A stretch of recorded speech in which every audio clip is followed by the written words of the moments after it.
नमस्कार दोस्तों, स्वागत है आपका मेरे चैनल टीचिंग पाठशाला में। तो आज का हमारा टॉपिक है जॉन मिल्टन की 5 एंटी प्रीलैटिकल ट्रैक्ट्स, जो कि एक तरह के पॉलिटिकल पैम्फलेट्स हैं जिनमें मिल्टन ने चर्च के एपिस्कोपल सिस्टम यानी बिशप के कंट्रोल वाला सिस्टम का विरोध किया है। तो इन पांचों ट्रैक्ट्स को हम बहुत अच्छे से समझने वाले हैं, इनके सारे इंपॉर्टेंट पॉइंट्स को देखेंगे। तो चैनल पर आप नए हैं तो चैनल को सब्सक्राइब ज़रूर कर लें, वीडियो अच्छी लगे तो वीडियो को लाइक भी ज़रूर करें। चलिए स्टार्ट करते हैं आज की क्लास। तो सबसे पहले इंट्रोडक्शन देखते हैं। तो सबसे पहले समझना ज़रूरी है कि ये ट्रैक्ट्स एक तरह के पॉलिटिकल पैम्फलेट्स हैं जिनमें मिल्टन ने चर्च के एपिस्कोपल सिस्टम यानी बिशप के कंट्रोल वाला सिस्टम का विरोध किया है। यह सब उस समय हुआ जब इंग्लैंड में बिशप्स वॉर 1639 टू 1640 चल रहे थे। उस समय विलियम लॉर्ड और चर्च ऑफ इंग्लैंड की पॉलिसीज़ के खिलाफ काफ़ी ऑपोजिशन था। इसी दौरान root and branch petition 1640 parliament में दिया गया, जिसमें डिमांड की गई कि एपिस्कोपल हायरार्की को पूरी तरह खत्म किया जाए। इसके बाद लॉर्ड को उसके पोजीशन से हटा दिया गया, जो इस मूवमेंट की बड़ी सक्सेस थी। लेकिन इसके जवाब में एक रॉयलिस्ट प्रो एपिस्कोपल मूवमेंट भी शुरू हुआ, जिसका नेतृत्व जोसेफ हॉल ने किया। हॉल ने एन हम्बल रीमॉन्स्ट्रेंस लिखकर चर्च के ट्रेडिशनल सिस्टम को डिफेंड किया। इसके खिलाफ प्यूरिटन ग्रुप स्मैक्टिमेनस, जिसमें 5 क्लर्जी ने रिप्लाई दिया। इसके बाद एक पूरा पैम्फलेट वॉर शुरू हो गया। हॉल और स्मैक्टिमेनस एक दूसरे को लगातार जवाब देते रहे।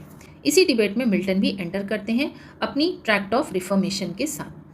यहाँ कंट्रोवर्सी और ज़्यादा इंटेंस हो जाती है। शुरुआत में यह डिबेट सिर्फ रिलीजियस और पॉलिटिकल आइडियाज़ तक सीमित थे, लेकिन धीरे धीरे यह पर्सनल अटैक यानी एड होमिनम में बदल गई, जहाँ राइटर्स एक दूसरे की इंटीग्रिटी और कैरेक्टर पर सवाल उठाने लगे।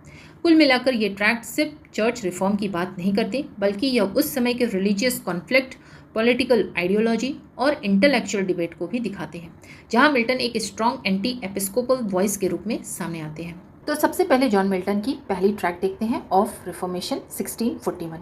ऑफ रिफॉर्मेशन जॉन मिल्टन की पहली इंडिपेंडेंट लिखी गई पॉलिटिकल ट्रैक्ट है, जो मई 1641 में पब्लिश हुई। यह वर्क उस समय के एंटी प्रीलैटिकल कंट्रोवर्सी का हिस्सा है, जहां चर्च के स्ट्रक्चर और अथॉरिटी को लेकर डिबेट चल रही थी।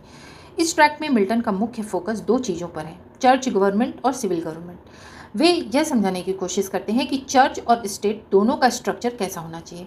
मिल्टन यहाँ रिपब्लिकनिज्म यानी एंटी मोनार्की थिंकिंग को सपोर्ट करते हैं और सेंट्रलाइज पावर के खिलाफ खड़े होते हैं। मिल्टन का सबसे महत्वपूर्ण आर्गुमेंट यह है कि चर्च को एक सेंट्रल अथॉरिटी जैसे बिशप का कंट्रोल के अधीन नहीं होना चाहिए।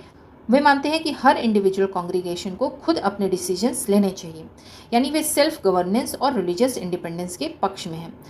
सरल शब्दों में यह वर्क मिल्टन के शुरुआती विचारों को दिखाता है, जहां वे फ्रीडम, डिसेंट्रलाइजेशन और एंटी हायरार्की को प्रमोट करते हैं। अब देखते हैं उनकी दूसरी tract, of prelatical episcopacy 1641। Of prelatical episcopacy John Milton की एंटी प्रीलैटिकल ट्रैक्ट में सबसे छोटी रचना है, जो 1641 जून या जुलाई में पब्लिश हुई थी।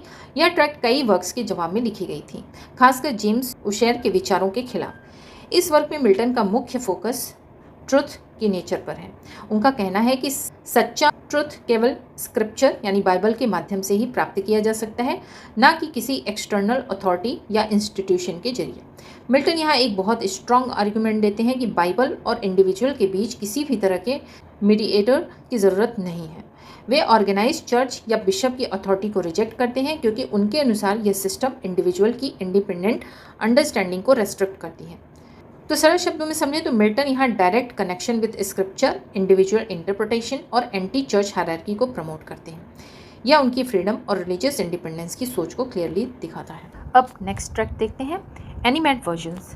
एनिमेट वर्जन जॉन मिल्टन की एंटी प्रीलैटिकल ट्रैक्ट में से एक महत्वपूर्ण रचना है, जो जुलाई 1641 में पब्लिश हुई। यह ट्रैक्ट खासतौर पर जोसेफ हॉल के विचारों और राइटिंग्स के जवाब में लिखी गई थी। इस वर्क की सबसे खास बात इसका स्टाइल है। मिल्टन यहाँ सीधे लॉजिकल आर्गुमेंट ही नहीं देते, बल्कि सटायर, मॉकरी का भी इस्तेमाल करते हैं। वे हॉल के आइडियाज़ के साथ साथ उनकी पर्सनालिटी पर भी अटैक करते हैं, जिसे हम एड होमिनम अटैक कहते हैं, यानी किसी के पर्सनल कैरेक्टर पर प्रहार करना, जैसा कि उनके बाकी ट्रैक्ट्स में भी दिखता है। मिल्टन यहाँ भी चर्च अथॉरिटी और उसकी लिटर्जी यानी धार्मिक रीति रिवाज का विरोध करते हैं। उनका मानना है कि किसी ऑर्गेनाइज्ड चर्च के रूल्स से ज़्यादा इम्पॉर्टेंट है कि व्यक्ति खुद बाइबल को पढ़े और समझे। तो यह ट्रैक्ट मिल्टन की aggressive writing style, satirical approach और इंडिविजुअल फ्रीडम इन रिलीजन के विचार को दिखाता है, जहां वे इंस्टीट्यूशनल कंट्रोल के खिलाफ खड़े होते हैं। नेक्स्ट ट्रैक है the reason of church government. The reason of church government urged against prelaty John Milton की एक महत्वपूर्ण एंटी प्रीलैटिकल ट्रैक्ट है जो 1642 में पब्लिश हुई। यह उनकी चौथी ट्रैक्ट है और ख़ास बात यह है कि इसे उन्होंने एनिमेट वर्जन्स के लगभग 6 महीने बाद लिखा। यह वर्क एक रिप्लाई टेक्स्ट है जिसमें मिल्टन ने उन क्रिटिक्स को जवाब दिया जिन्होंने सर्टेन ब्रीफ ट्रिटीज़ के माध्यम से उनके पहले के वर्क्स पर अटैक किया था। यहाँ मिल्टन अपने आर्ग्यूमेंट्स को और ज़्यादा क्लियरली और स्ट्रांगली प्रेजेंट करते हैं। इस ट्रैक्ट की सबसे यूनिक बात यह है कि मिल्टन ने इसमें पहली बार अपना नेम ओपनली यूज़ किया और अपने पर्सनल वॉइस को ज़्यादा हाईलाइट किया। इससे उनकी कॉन्फिडेंस और सेल्फ असर्शन दिखाई देती है।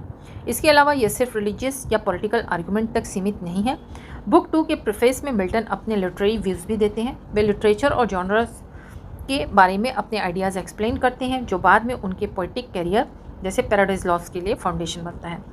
नेक्स्ट है अपॉलजी फॉर स्मैक्टिमनस जॉन मिल्टन की अंतिम एंटी प्रीलैटिकल ट्रैक्ट है जो अप्रैल 1642 में पब्लिश हुई। यह भी जोसेफ हॉल के एक और अटैक के जवाब में लिखी गई थी, इसलिए अब पूरे डिबेट का फाइनल स्टेज मानी जाती है। इस वर्क में मिल्टन का टोन पहले की तुलना में और ज़्यादा पॉलिटिकल हो जाता है। वे पार्लियामेंट की खुलकर प्रशंसा करते हैं और उसे इंग्लैंड के रिफॉर्म का मेन आधार बताते हैं। उनके अनुसार पार्लियामेंट ही वह संस्था है जो देश को सही दिशा में ले जा सकती है। इसके अलावा इस ट्रैक्ट में मिल्टन के कुछ फिलोसॉफिकल आइडियाज़ भी दिखाई देते हैं, खासकर एरिस्टोटल का कॉन्सेप्ट कि मनुष्य एक पॉलिटिकल एनिमल है। इसका मतलब है कि इंसान नेचुरली सोसाइटी और पॉलिटिक्स से जुड़ा हुआ है और उसे एक्टिव रोल निभाना चाहिए। तो सरल शब्दों में समझे तो यह ट्रैक्ट मिल्टन के पूरे एंटी प्रीलैटिकल डिबेट का कंक्लूजन है, जहां वे पार्लियामेंट्री रिफॉर्म, पॉलिटिकल थिंकिंग और फिलोसॉफिकल आइडियाज़ को एक साथ प्रस्तुत करते हैं।